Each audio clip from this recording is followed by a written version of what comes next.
என் உயிரின் உயிர்கொல்லி நீயும் பாகம் 7 அத்தியாயம் 34.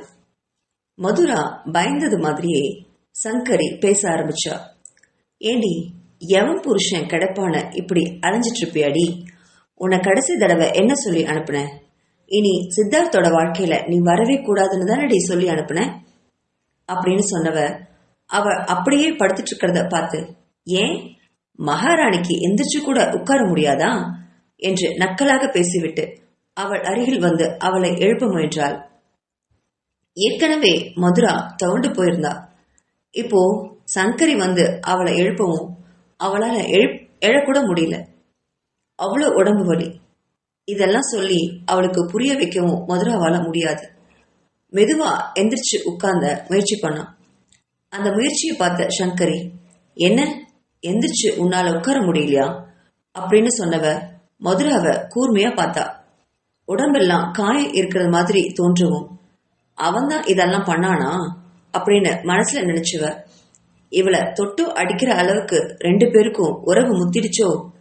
என்ன அவன் அடிப்பதற்காக கூட தொட்டதே இல்லையே, அவ்வளோ ஏன் உரிமையா போடி வாடின்னு கூட கூப்பிட்டது கிடையாதே அப்படின்னு மனசுல பொறுமையவ, எனக்கே தெரியாம இவ்வளோ பெரிய வீட்டுல அடுத்தவளோட புருஷனோட கூத்தடிக்கிறியே, சிச்சி நீ எல்லாம் ஒரு பொம்பளையா அப்படின்னு கீழ்த்தரமா பேச ஆரம்பிச்சா சங்கரி. அதை கேட்ட மதுராவுக்கு கண்கள்ல கண்ணீர் திரண்டுச்சு. இல்ல சங்கரி, நானா சித்தார்த் கூட வரவே இல்லை. சித்தார்த் தான் என்னை கட்டாயப்படுத்தி இங்க கூட்டிட்டு வந்து வச்சிருக்காரு. நீ போலான்னு சொன்னா நான் இப்ப கூட போக ரெடியா தான் இருக்கேன் என்றாள் மதுரா.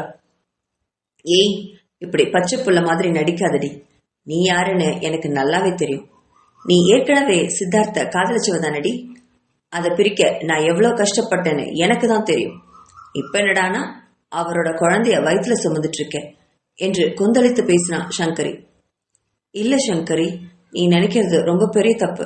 அவரோட குழந்தை இப்போ என்னோட வயிற்றுல இல்ல, அது எனக்கே தெரியாம களைஞ்சு போச்சு அப்படின்னு அழுகையான குரல்ல சொன்னா மதுரா. அதை கேட்ட சங்கரி வெற்றி மிதப்போட சிரிக்கவே ஆரம்பிச்சா. அதான பார்த்தேன், என்னடா ஒரு குழந்தைய கொடுக்கற அளவுக்கு சித்தார்த்துக்கு ஆண்மை இருக்கான்னு நினைச்சேன் என்றாள். என்னது அப்படின்னு அதிர்ச்சியாவும் ஆச்சரியமாவும் கேட்டா மதுரா. பின்னடி, அவன் ஆம்பளையே இல்ல, உனக்கு தெரியுமா? அவனை கல்யாணம் பண்ணிட்டு வந்ததெல்லாம் சுத்த வேஸ்ட். வெறும் பணம் மட்டும்தான் மிச்சம். அவனால எனக்கு கிடைக்கிறது அது மட்டும்தான். அவனால ஒரு சந்தோஷமும் எனக்கு கிடைச்சதே இல்லை. அவன் என்ன தொடுறதும் இல்ல, தொட்டதும் இல்ல. என்னமோ உன் வயிற்றுல அவன் குழந்தை இருக்கிறதா நினைச்சேன். அப்புறம் பார்த்தா அதுவும் மருத்துவமனையில ஏதோ ஊசி போட்டு உனக்கு கொடுத்தாங்களாமே. கௌதம் சொன்னான். அதை தெரிஞ்சுக்கிட்டு போலான்னு தான் வந்தேன். ஆனா இப்போ அந்த குழந்தையும் கலைஞ்சு போச்சுன்னு சொல்ற. எனக்கு ரொம்ப சந்தோஷம்ப்பா. எனக்கு நல்லா தெரியும், சித்தார்த்தால ஒரு குழந்தையெல்லாம் கொடுக்கவே முடியாது. அவன் எந்த பொண்ணுகிட்டையும் எந்த சுகத்தையும் அனுபவிக்கவே முடியாது, எடுத்துக்கவும் முடியாது. அவன்லாம் ஆம்பளே இல்லை அப்படின்னு கேவலமா பேசினா சங்கரி. மதுவுக்கு தான் எங்கிருந்து தனக்கு இவ்வளவு கோவம் வந்துச்சுன்னே தெரியல. சங்கரி, நீ ரொம்ப கேவலமா மோசமா பேசுற. சித்தார்த் அப்படியெல்லாம் கிடையவே கிடையாது. சித்தார்த் அவருக்கு எல்லாம் முடியும் அப்படின்னு திக்கி திணறி முடிச்சா. என்னடி முடியும் அவனுக்கு? ஒண்ணுமே முடியாது. சரியான கையாலாகாதவன் அவன். ஒரு குழந்தைய அவனால கொடுக்கவே முடியாது. அப்படி பெத்துக்கிட்டாதான் உண்டு, மருத்துவ வசதியோட அப்படின்னு மீண்டும் கீழ்த்தரமா பேசினா சங்கரி. அப்படியெல்லாம் பேசாத சங்கரி, சித்தார்த் அப்படியெல்லாம் இல்லை. அவரை உன்னை தொடர்றதுக்கு விருப்பம் இல்லாம தொடாம இருக்கலாம். அதுக்காக குழந்தைய பெத்துக்க முடியாத அளவுக்கு அவருக்கு தகுதி இல்லாமலாம் இல்லை அப்படின்னு மெதுவா சொன்னான். ஓ அப்படியா? அப்போ உன்னை தொடறதுக்கு அவருக்கு ரொம்ப பிடிக்கும்ல? அப்ப ஏண்டி அவர் உன்னை தொடவே இல்லை? ஹாஸ்பிட்டல்ல போய் ஊசி போட்டு ஒரு குழந்தைய உனக்கு கொடுக்க வேண்டிய அவசியம் என்னடி? அவனுக்கு ஆண்மையே கிடையாது. எந்த டாக்டர் ஏதோ பண்ணி அவன்கிட்ட இருந்து ஏதோ விந்துவை எடுத்து உன் வயிற்றுல சொருகியிருக்காங்க. அது கூட அவனோட தான் தெரியாது, அவ்வளவுதான். மத்தபடி அவனுக்கு எதுவுமே வேலை செய்யாது அப்படின்னு மட்டமா பேசினா சங்கரி. சிச்சி, இதை கேட்டு மதுரா அதிர்ந்தே போய் தன்னோட காதுகளை அழுந்த மூடிக்கிட்டான். அப்படியெல்லாம் பேசாத சங்கரி, சித்தார்த்துக்கு அப்படியெல்லாம் கிடையவே கிடையாது அப்படின்னு அழுத்தமா சொன்னா மதுரா. என்னடி கிடையவே கிடையாது? ஆண்மை இருக்கிறவனா இருந்தா என் கூட அவன் வாழ்ந்திருக்கணுமா இல்லையாடி? அட, என்னதான் அவனுக்கு பிடிக்காது, சரி, உன்னை அவனுக்கு ரொம்ப பிடிக்கும் தானே? அப்படி பிடிச்ச பொண்ணை கூட்டிட்டு வந்து ஒண்ணுமே செய்யாம தொடாம இப்படியா மருத்துவமனைக்கு போய் பிள்ளைய கொடுப்பாங்க? நல்லா யோசிச்சுப்பார் அப்படின்னு அவ மனசுல விஷத்தை ஏத்தினா சங்கரி. இல்ல, அப்படிலாம் இல்லவே இல்லை சங்கரி. அவருக்கு என்னையுமே பிடிக்காது, அதனாலதான் அப்படின்னு சொல்ல வந்தவ சங்கரி பயங்கரமான ஒரு சிரிப்பு சத்தத்தை கேட்டு அவ பேச்சை நிறுத்தினா மதுரா. என்ன, உன்னை சித்தார்த்துக்கு பிடிக்காதா? நல்ல கதையா இருக்கே இது. இந்த உலகத்திலேயே அவனுக்கு ரொம்ப பிடிச்ச பொண்ணு நீ மட்டும் தாண்டி. ஆனா அவ உன்னை இங்க கடத்திட்டு வந்து வச்சும் உன்னை தொடாம வச்சிருக்கான்னா என்ன அர்த்தம்? அவனுக்கு எந்த பொண்ணையும் தொட முடியாதுன்னு தானே அர்த்தம் அப்படின்னு நக்கலா கேட்டா சங்கரி. சங்கரி வர்ற வழியெல்லாம் யோசிச்சுட்டே தான் வந்தா. இவங்களை இனி சேரவே விடக்கூடாது. என்ன ஏமாத்திட்டு மதுராவை இங்க கொண்டு வந்து வச்ச சித்தார்த்தையும் பழி வாங்கணும், இந்த அனாதை கழுத மதுராவையும் பழி வாங்கணும் அப்படிங்கிற முடிவோடையே மனசுல பெரிய திட்டத்தோட உள்ள நுழைஞ்சிருந்தா சங்கரி. இங்க வந்து மதுராவை பார்த்தவ உடல் முழுசும் காயங்களோட இருக்கிறத பார்த்து இவங்களுக்குள்ள ஏற்கனவே பிரச்சனை ஓடிட்டு இருக்கும் அப்படிங்கறத உணர்ந்துகிட்டா. அதனால இவங்களுக்குள்ள வெறுப்பை ஏத்திட்டா இனி வாழ்நாள் முழுவதும் 2 பேரும் சேர்றதுக்கு வாய்ப்பே இல்லை அப்படின்னு நினைச்சா சங்கரி. சித்தார்த் மது கூட உடல் அளவிலும் வாழ்ந்துட்டு இருப்பான் அப்படின்னு நினைச்சவ இங்க வந்து மதுராவை பார்த்ததும் அந்த எண்ணம் மாறியே போச்சு. அதனால சித்தார்த்துக்கு ஆண்மை இல்லைன்னு சொல்லி அழுத்தமா அவளை நம்ப வைக்கணும்னு முயற்சி பண்ணிட்டு இருந்தா சங்கரி. 2 நிமிஷம் சங்கரி சொன்னதை நிதானித்து யோசிச்சு பார்த்தவளுக்கு என்ன முயன்றுமே சித்தார்த்துக்கு ஆண்மை இல்லை அப்படிங்கறத அவளால ஒத்துக்கவே முடியல. சங்கரி, என் குழந்தை சித்தார்த்துக்கு பிறக்கல அப்படிங்கிற கோவத்துல சங்கரியே அவனை பத்தி சொன்னது மதுவுக்கு கொஞ்சம் நிம்மதியை கொடுத்துச்சு. சங்கரி சொன்னது மாதிரி சித்தார்த்துக்கு ஆண்மை இல்லாத குறை இருந்தாலும் அவனுடைய காதல்ல கொஞ்சம் கூட மாற்றமே இல்லை. மாறா இன்னும் அதிகமா தான் சித்தார்த்த அவ மனசு தேடிச்சு. அவனை இறுக கட்டிக்கணும் போல இருந்துச்சு அவனுடைய மனசு. ஏங்கி போய் தவிச்சு போனான். இதை எதையுமே உணராத சங்கரி மேல பேசிக்கிட்டே போனான். இதோ பார் மது, உன் எதிர்காலத்தை நினைச்சுதான் சொல்றேன். முதல்ல நீ இங்கிருந்து கிளம்பு. சித்தார்த்தால பணத்தை தவிர வேற எந்த பிரயோஜனமும் இருக்காது. ஆனா உனக்குதான் என்னைக்குமே பணம் தேவைப்பட்டதே இல்லையே. நீயாவது போய் ஒரு நல்ல ஆண்மையுள்ள மனுஷனா பார்த்து கல்யாணம் பண்ணிட்டு சந்தோஷமா இரு. என் நிலைமைதான் இப்படி ஆயிடுச்சு அப்படின்னு போலியா அக்கறை உள்ளது போல நடிச்சா சங்கரி. அதுக்குள்ள தன்னை ஒருவாறு சமாளிச்ச மதுரா, சரி சங்கரி, இப்போ எனக்கு கொஞ்சம் உடம்பு சரியில்லை, சரியானதுமே நான் இங்கிருந்து போயிடுறேன் அப்படின்னு மெதுவான குரல்ல தெளிவா சொன்னா மதுரா. இப்போதைக்கு சங்கரிய இங்கிருந்து அனுப்புனா போதும் அப்படின்னு மட்டும்தான் நினைச்சா மதுரா. ஆனா இப்போ மதுராவோட மனசுல இந்த வீட்டை விட்டு போற எண்ணம் சுத்தமா கிடையாது. மாறா சித்தார்த் கூட வாழணும் அப்படிங்கிற ஆசை மட்டும்தான் பல மடங்கா உயர்ந்து நின்னுச்சு. தன்னை நினைச்சுக்கிட்டு தான் இது வரைக்கும் சங்கரிய தொடாம வாழ்ந்துட்டு இருக்கான் அப்படின்னு நினைக்கும் போது அவ மனசுல காதல் ஆசை பெருக்கெடுத்து ஓடிச்சு. சித்தார்த் சித்தார்த்னு அவளுடைய மனசு ஜபம் மாதிரி சொல்லிட்டே இருந்துச்சு. இதையெல்லாம் எதுவுமே அறியாத சங்கரி, சரி மது, நான் கிளம்புறேன், நான் சொன்னது நினைவிருக்கட்டும் என்ன என்று சொல்லிட்டு கிளம்பினா அவ. அவளுக்கு சித்தார்த் கிட்ட பேச வேண்டிய விஷயங்களும் நிறைய இருந்துச்சு சங்கரிக்கு. இங்க அவளோட வேலை முடிஞ்சு போச்சு. இனி சித்தார்த் கிட்ட என்ன பேசணும் அப்படின்னு மனசுல ஒத்திகை பார்த்துக்கிட்டே அவ வந்த கால் டாக்ஸில ஏறி மறுபடியும் சென்னைக்கு கிளம்பினா சங்கரி. சென்னைக்கு தன்னோட வீட்டுக்கு வந்தவ சித்தார்த்த தேடினா. சித்தார்த் அவன் அறையில இருக்கிறத பார்த்து வேலைக்கார அம்மா சொல்ல அவனோட அறை கதவை தட்டிட்டு உள்ள போனா சங்கரி. அங்க அவன் ஏதோ லேப்டாப்ல வேலை செஞ்சுட்டு இருந்த சித்தார்த் உள்ள வந்த சங்கரிய பார்த்து முகம் சுழிச்சான்.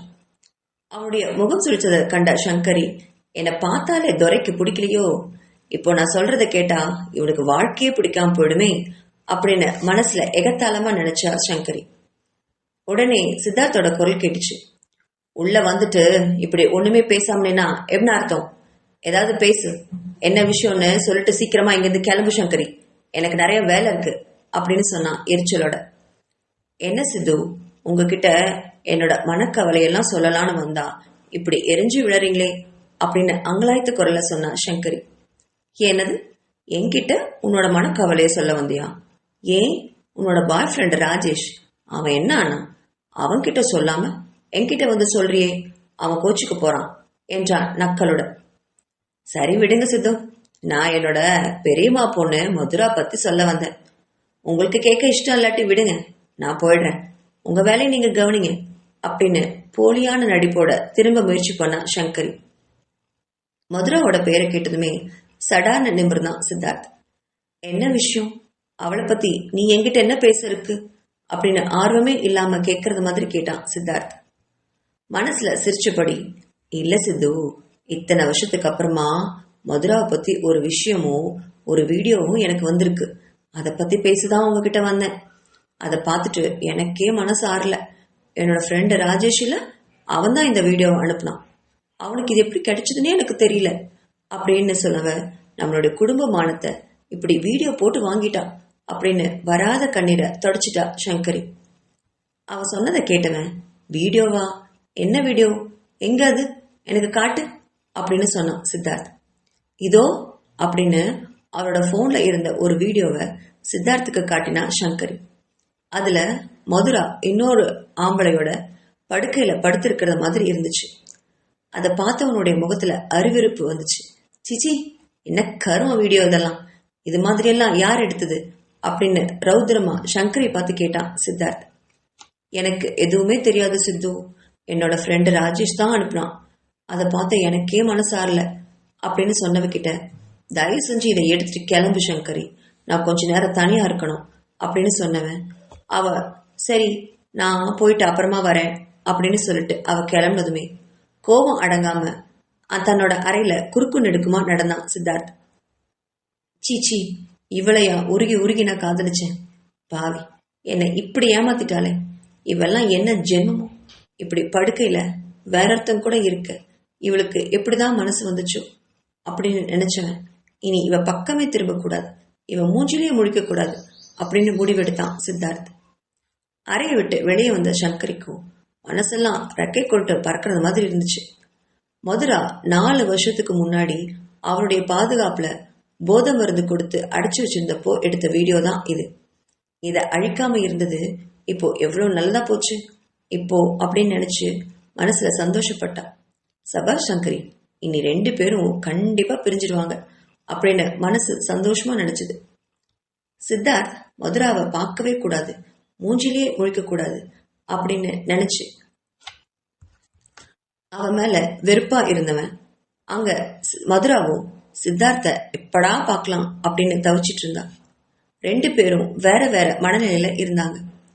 குழந்தை கலைஞ்சத நினைச்சு இப்போ மதுரா ரொம்ப வருந்தினான். ஏதோ ஒரு காரணத்துக்காக மட்டும்தான் சித்தார்த் தனக்கு இந்த குழந்தைய இந்த மாதிரி வகையில கொடுத்திருக்கணும் அப்படின்னு நினைச்சவ சித்தார்த்த பார்க்க ஒவ்வொரு நாளும் ஒவ்வொரு நிமிஷமும் தவிச்சிட்டே இருந்தா மதுரா. ஆனா இங்க சித்தார்த்தோ வேற மனநிலையில இருந்தான். மதுராவை எவ்வளவு காதலிச்சோம், இப்படி தரம் இறங்கி இன்னொருத்தனோட போக இவளுக்கெல்லாம் எப்படிதான் மனசு வந்துச்சோ, அவளை மறக்கவே முடியாம தானே தன்னோட குழந்தைய அவ வயித்துல வளரணும்னு நினைச்சேன். நான் அவளுக்கு என்ன பாவம் பண்ணேன், இவளை உண்மையா விரும்பி காதலிச்சதை தவிர நான் எந்த பாவமே பண்ணலையே அப்படின்னு மனசுல புலம்பிட்டே இருந்தான் சித்தார்த். என்கிட்ட என்ன குறை கண்டா இவ? பணம் இல்லையா, அழகு இல்லையா, இல்ல இவ மேல காதல் தான் இல்லையா? இப்படி கண்டவன் கூட படுக்கையில அவளை பார்த்துட்டு எனக்கு மனசு படாத பாடுபடுதே அப்படின்னு மனசு ஃபுல்லா வழியோட அலுவலகத்திற்கு கிளம்பினான் சித்தார்த். அங்கேயுமே அவனால எந்த வேலையுமே செய்ய முடியல. அவன் முகத்திலேயே விழிக்க கூடாது, போதும், தனக்கு இனி காதலும் வேண்டாம் குழந்தையும் வேண்டாம், எனக்கு கையில இருக்கிற அணு மட்டும் போதும் அப்படின்னு முடிவு பண்ணவன் அமைதியா தன்னோட வேலையை தொடர்ந்தான். ஆனா அங்க மதுராவும் சித்தார்த்த எப்ப பாப்போம்னு ஆவல்ல காதல் கனவுல மிதந்துட்டு இருந்தா மதுரா. உடம்பு காயங்களை பார்த்து கொஞ்சம் வருத்தம் அடைஞ்சாலுமே அவளை அடிக்கவும் அணைக்கவும் முழு உரிமை இருக்கிறவன் அவன் மட்டும்தான் அப்படின்னு நினைச்சவளுக்கு மனம் முழுக்க சந்தோஷத்துல துள்ளுச்சு. இப்படியே 10 நாள் கடந்து போச்சு. ஒரு நாள் சித்தார்த் சரோஜாவுக்கு போன் பண்ணான். ஒரே ரிங்ல போனை எடுத்த சரோஜா, சொல்லுங்க தம்பி அப்படின்னா. இந்த வீட்டுக்கு சங்கரி வந்துட்டு போனது சித்தார்த் கிட்ட சொல்லவே கூடாதுன்னு மிரட்டிட்டு போயிருந்தா சங்கரி. அதனால சங்கரி வந்தத சரோஜா இதுவரைக்கும் சித்தார்த் கிட்ட சொல்லவே இல்லை.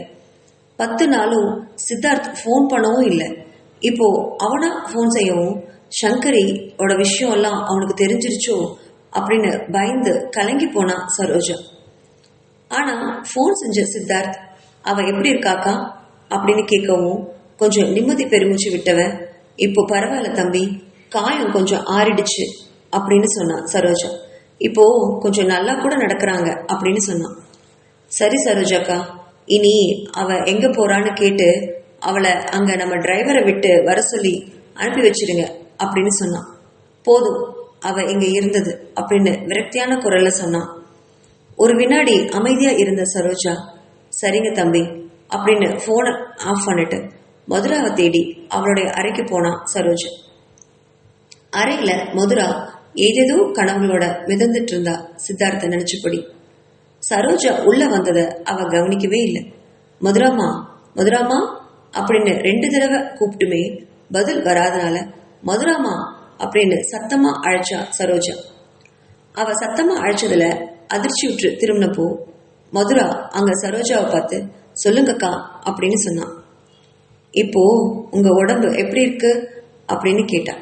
பரவாயில்ல சரோஜாக்கா, நல்லாவே இருக்கேன் அப்படின்னா மதுரா. அது கேட்டு ஒரு நிமிஷம் அமைதியா இருந்த சரோஜா மதுராவோட படுக்கையில அவ பக்கத்துல ஒரு ஓரமா உட்கார்ந்தா.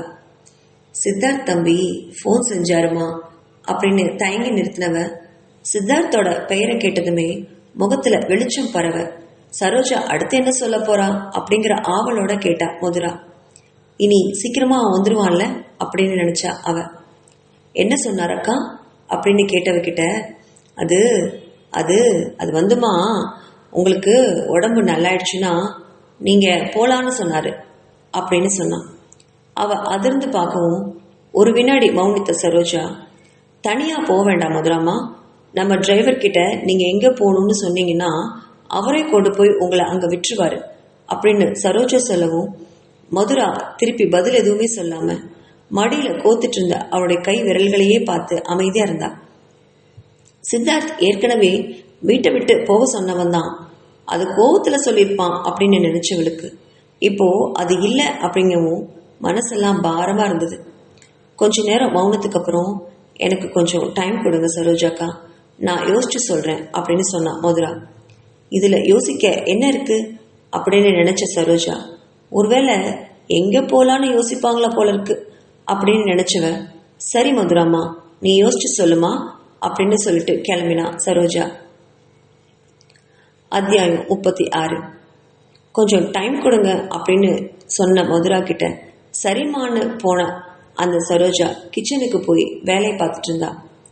அறையில இருந்த மதுரா ரொம்ப நேரம் யோசிச்சா. அவளுக்கு நல்லா தெரியும், இப்போ இந்த வீட்டை விட்டு போயிட்டா அதுக்கப்புறம் சித்தார்த்த கண்ணால கூட பார்க்க முடியாது, இப்போ என்ன பண்றது அப்படின்னு ரொம்ப நேரம் யோசிச்சவளுக்கு சித்தார்த்த விட்டு போறதுக்கு மனசே இல்லை.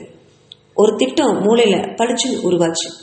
அந்த திட்டத்தை மனசுல தெளிவா சொல்லி பார்த்துக்கிட்டவ, இனி இந்த உயிர் உடல்ல இருக்கிற வரைக்கும் சித்தார்த்த நான் பிரியவே மாட்டேன், இனி யாருக்காகவும் எதுக்காகவும் அவனை விட்டு கொடுக்கவும் மாட்டேன்னு மனசுல உறுதியா எடுத்துக்கிட்டா. அதுக்கப்புறம் ஒரு முடிவுக்கு வந்தவ நேரா சரோஜாவை தேடி போனான். அங்க அவ கிச்சன்ல ஏதோ சமைச்சிட்டு இருந்தவ மதுராவை பார்த்ததும், வாங்கம்மா முடிவு பண்ணிட்டீங்களா, எங்க போனோம், நீங்க போய் துணியெல்லாம் எடுத்து வைங்க, நான் போய் டிரைவரை வண்டி எடுக்க சொல்றேன் அப்படின்னு சொன்ன சரோஜா டிரைவரை அழைக்க போக அவளை தடுத்து நிறுத்தினா மதுரா. இல்லக்கா வேண்டாம் அப்படின்னா. அவளை புரியாம பார்த்த சரோஜா கிட்ட, என்ன இங்க யாரு கூட்டிட்டு வந்தாங்களோ அவர் தான் என்னை கூட்டிட்டு போய் விடணும், அப்படி இல்லாட்டி எத்தனை வருஷம் ஆனாலும் நான் இங்கிருந்து போகவே மாட்டேன் அப்படின்னு உறுதியான குரல்ல சொன்னா மதுரா. அவ குரல்ல இருந்த உறுதியை பார்த்து கொஞ்சம் அரண்டுதான் போனா சரோஜா. யோசிச்சு சொல்றேன்னு மதுரா சொன்னதுமே அவ போற இடத்த மட்டும் தான் யோசிக்க போறான் அப்படின்னு நினைச்சிட்டு இருந்த சரோஜாவுக்கு அவ வீட்டை விட்டு போற போதே இல்லை அப்படின்னு சொல்லாம சொன்னது அவளுக்கு ரொம்ப வியப்பையே ஆச்சரியத்தையுமே கொடுத்துச்சு.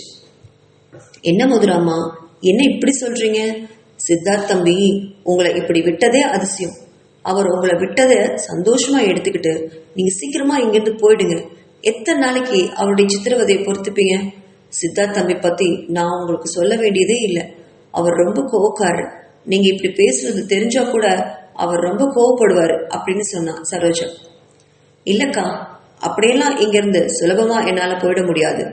அவர் என்னோட வாழ்க்கையில தேவையில்லாம வந்து கடத்திட்டு வந்து குழந்தைய கொடுத்து என் வாழ்க்கைய ஒண்ணுமே இல்லாம பண்ணிட்டாரு. அவரா வந்து என்ன கடத்துவாராம், பிள்ளைய கொடுப்பாராம், அப்புறம் அதை கலைஞ்சதும் என்னை அடிப்பாராம், அப்புறம் எல்லாம் முடிஞ்சதும் வீட்டை விட்டு வெளியே போக சொல்வாராம். நான் என்ன அவர் கையில் இருக்கிற பொம்மையா? என்ன விளையாடுறாரா அவங்க சித்தார்த் தம்பி? அவர் என்னை வந்து பார்த்தே ஆகணும். அவர்கிட்ட எனக்கு ஏற்பட்ட கஷ்டத்துக்கு நஷ்ட ஈடு வாங்கணும். வர சொல்லுங்க உங்க தம்பிய அப்படின்னு அதிகாரமா சொல்லிட்டு நின்னா மதுரா.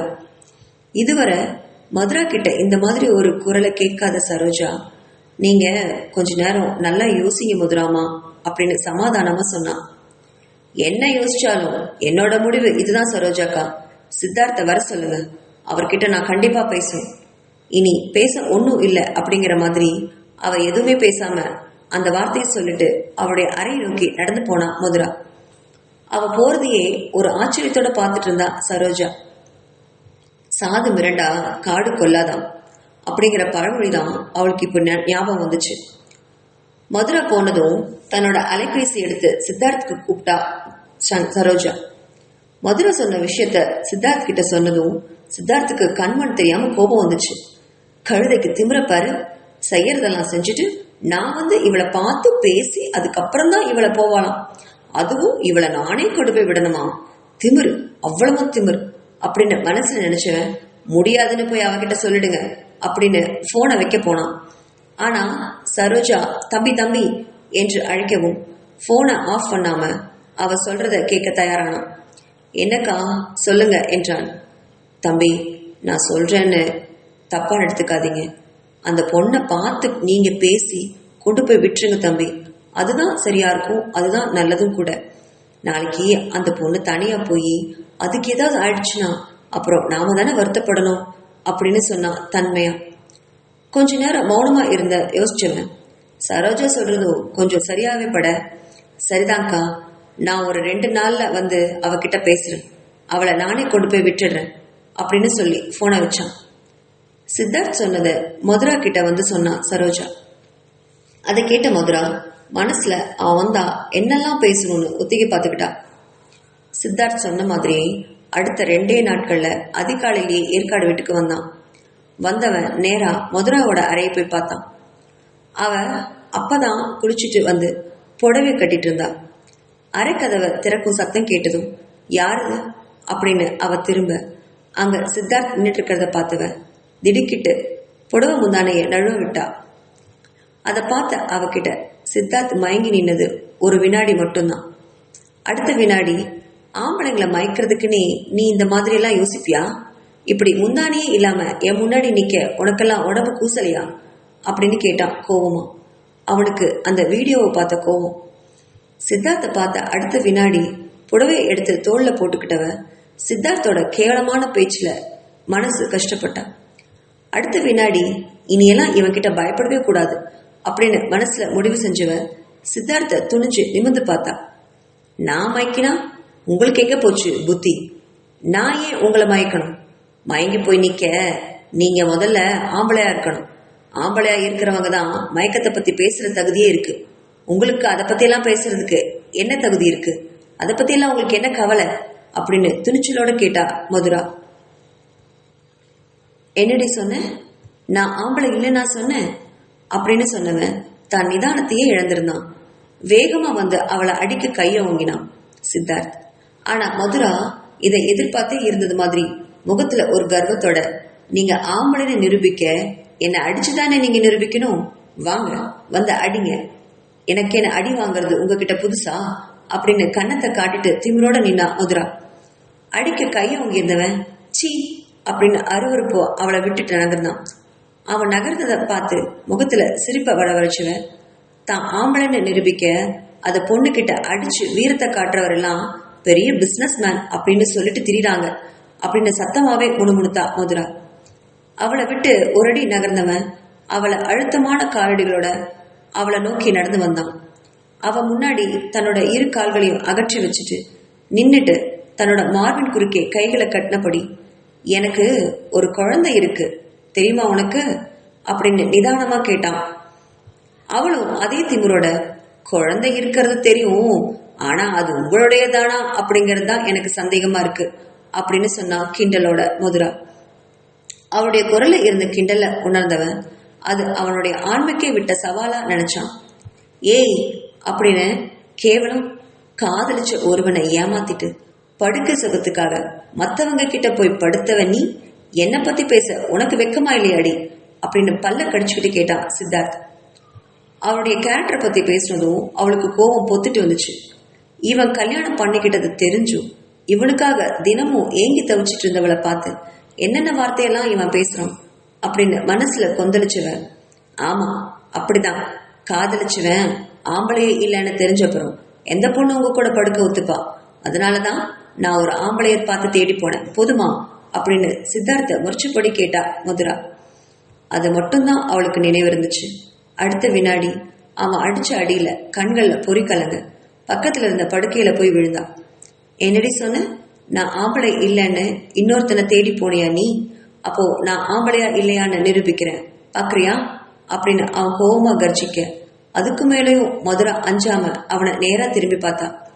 ஆமா, நீங்க ஆம்பளையே இல்லதான், அப்படி ஆம்பளையா இருந்திருந்தா ஒரு குழந்தைய எனக்கு மருத்துவ வசதியோட கொடுக்க வேண்டிய அவசியமே இருந்திருக்காதே அப்படின்னு சொன்னான் நக்கலோட. அவளை தொடவே பிடிக்காம, அவளை அதற்காக மறக்கவும் முடியாம தன்னோட குழந்தைய அவ சுமக்கணும்னு ஆசைப்பட்ட சித்தார்த்துக்கு மதுராவோட வார்த்தைகள் சவுக்குல யாரோ இழுத்து அடிச்சது மாதிரி வலிச்சது. என்னடி சொன்ன, நான் ஆம்பளை இல்லைன்னு தானே, நான் ஆம்பளை தான் உனக்கு நிரூபிக்காம இந்த அறையை விட்டு நான் வெளியில போனா நான் சித்தார்த்தே இல்லடி அப்படின்னு சொல்லிட்டு மதுரா மேல பாஞ்சான்.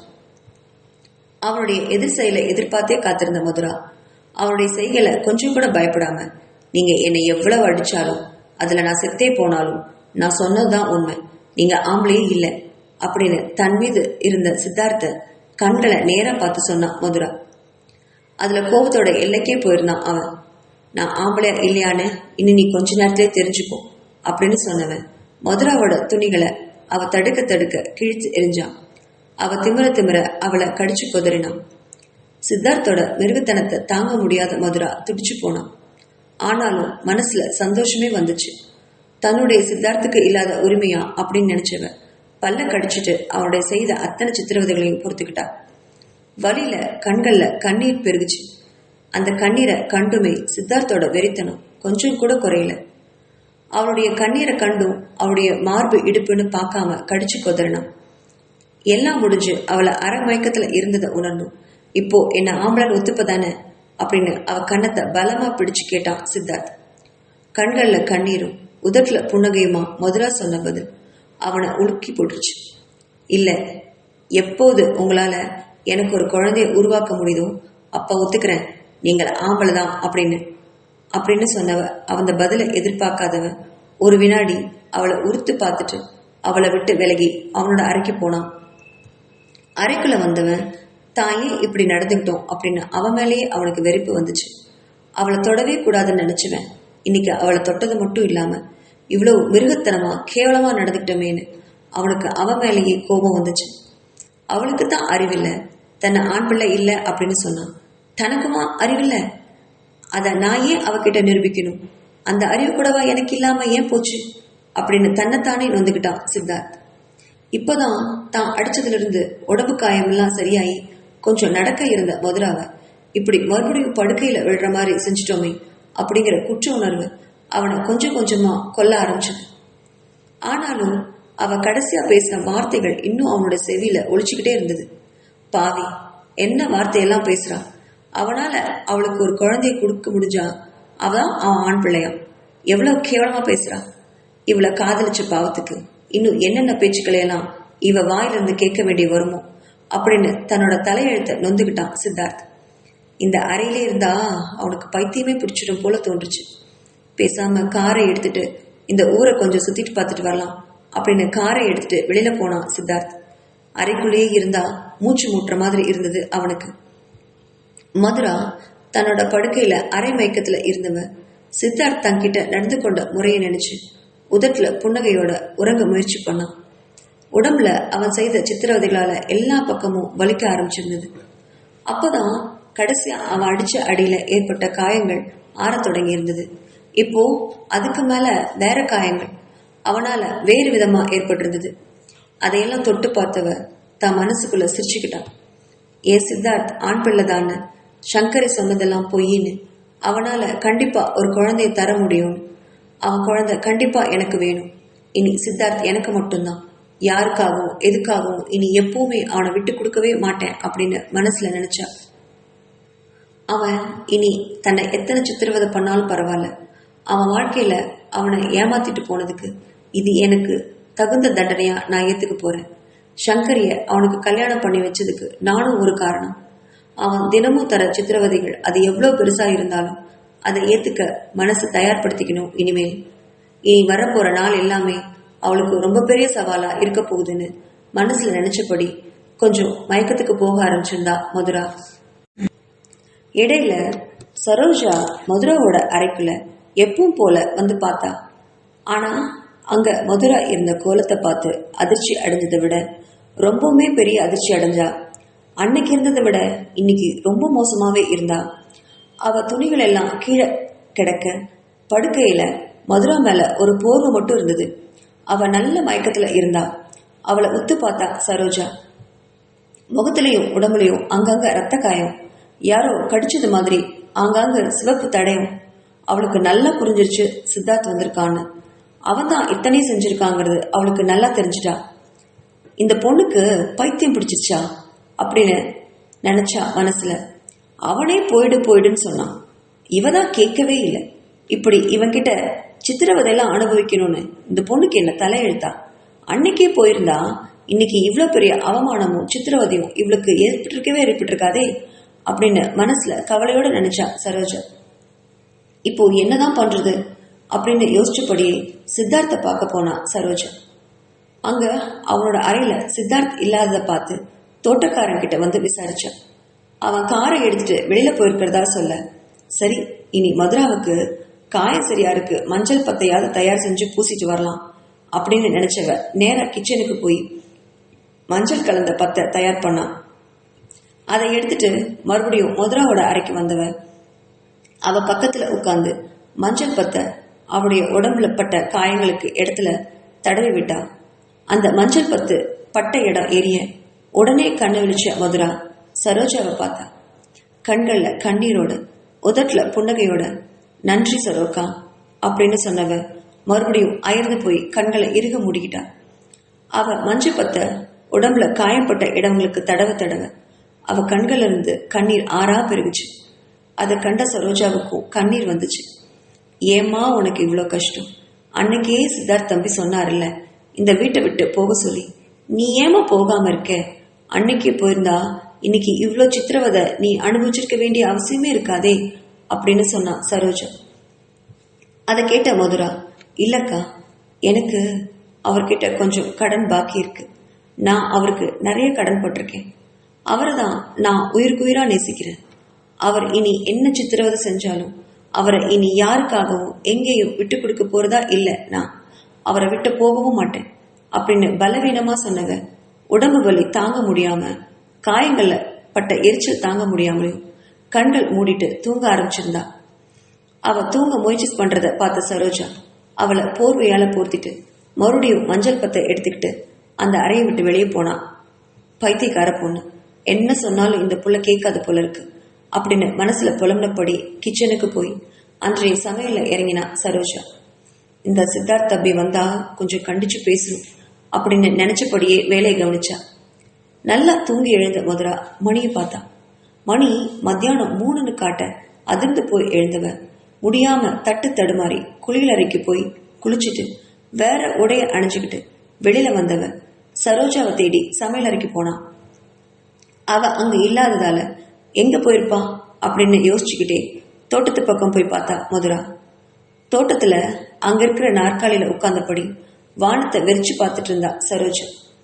மத்தியானம் 3 மணி வெயில்ல இப்படி வானத்தை வெறிச்சுக்கிட்டு என்னதான் பாக்குறா அப்படின்னு நினைச்சபடி அவ தோலை தொட்டா மதுரா. சடார்னு திரும்பிய சரோஜா மதுராவை பார்த்ததும் கொஞ்சம் நிம்மதி பெருமிச்சு விட்டா. வந்துட்டீங்களாமா? உங்களை எழுப்பலான்னு பார்த்தேன். நீங்க ரொம்ப அசந்து தூங்கிட்டு இருந்தீங்க. அதனாலதான் நான் உங்களை எழுப்பல. வாங்க, முதல்ல வந்து சாப்பிடுங்க. சாப்பிட்டுட்டு இன்னும் கொஞ்ச நேரம் போய் ரெஸ்ட் எடுங்க அப்படின்னு சொன்னவ மதுரா சாப்பிட்றதுக்காக உணவை டைனிங் டேபிள்ல எடுத்து வச்சா. மதுராவுக்குமே நல்ல பசி.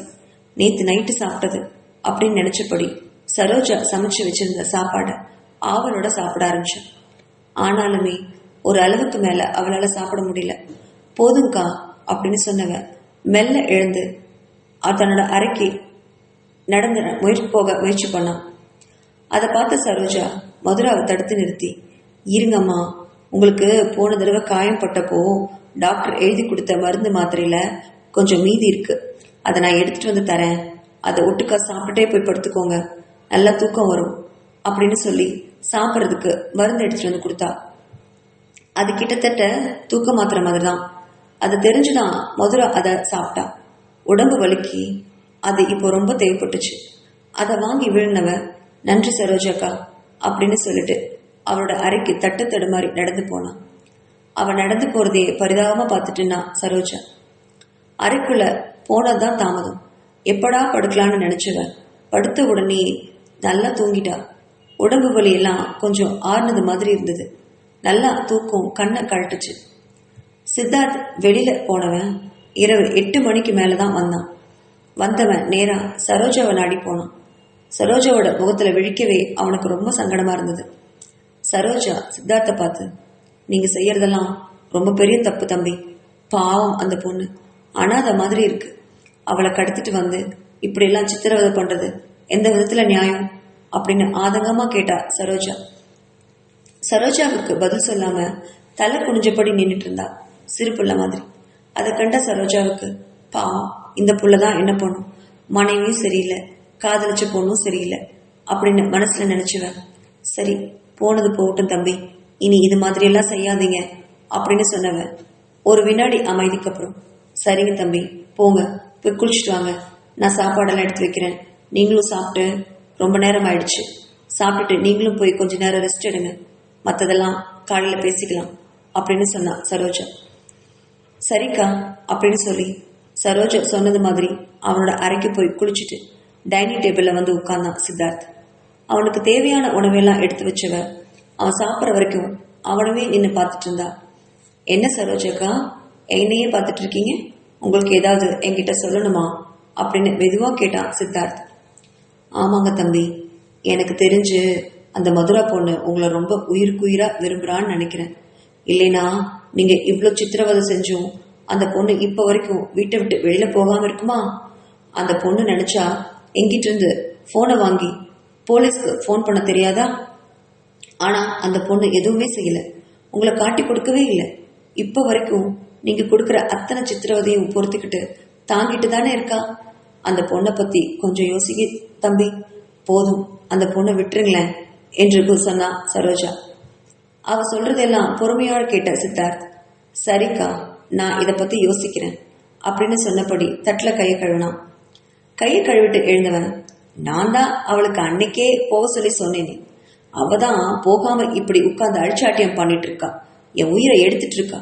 இப்போ சரோஜாக்காக்கு முன்னாடி தலை நிமிந்து கூட என்னால் நிக்க முடியல அப்படின்னு மனசுல புலம்னவன் அவளை தேடி அவளோட அறைக்கு போனான்.